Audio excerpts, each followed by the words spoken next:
ஆன்மீக பெரியோர்கள் அனைவருக்கும் இனிய வணக்கம். இன்று காணும் காணொளி பங்குனி உத்தரத்தன்று உங்களது குலதெய்வ திருக்கோவிலுக்கு சென்று வழிபாடு செய்து வருவதின் பலன்கள். பங்குனி உத்தர தினத்தில் குலதெய்வத்தை வழிபாடு செய்து வந்தால் 2 மடங்கு பலன் கிடைக்கும். மற்ற நாட்களின் குலதெய்வத்தை வழிபடுவதை விட பங்குனி உத்தரத்தன்று அன்று வழிபடுவதுதான் நல்ல பலனை பெற்றுத்தரும்.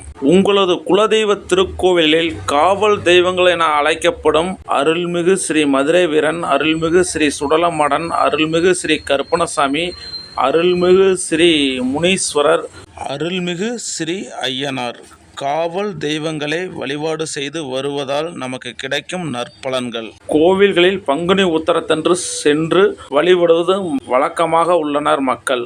இந்த குலதெய்வ வழிபாட்டை பங்குனி மாதம் உத்தர நட்சத்திரத்தன்று குலதெய்வ வழிபாடு செய்வது மிகுந்த சிறப்புக்குரியதாகும். பௌர்ணமி சனிக்கிழமை வருகிறது அடுத்த நாள் என்பதால் உகந்த நாளாக அமைகிறது. உங்களது குலதெய்வ திருக்கோவிலில் நல்லெண்ணெய் தீபமேற்றி வழிபாடு செய்து வந்தால் நன்மைகள் பல கிடைக்கும். பங்குனி மாதம் பௌர்ணமியில் குடும்பத்துடன் சென்று குலதெய்வத்தை தரிசித்து வாருங்கள். உங்கள் முன்னோர்களால் செய்யப்படும் பூஜை, அபிஷேகம் செய்து பொங்கலிட்டு வழிபாடு செய்து வந்தால் புண்ணியங்கள் பலன் கிடைக்கும். முன்னோர்களது ஆசியும் கிடைக்கும் என்பது நம்பிக்கை.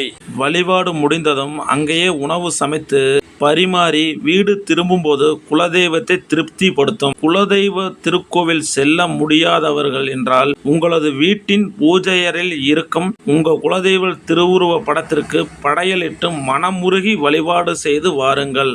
உங்களது குலதெய்வத்தின் அருளை பரிபூர்ணமாக பெறலாம். ஓம் சக்தி பராசக்தி.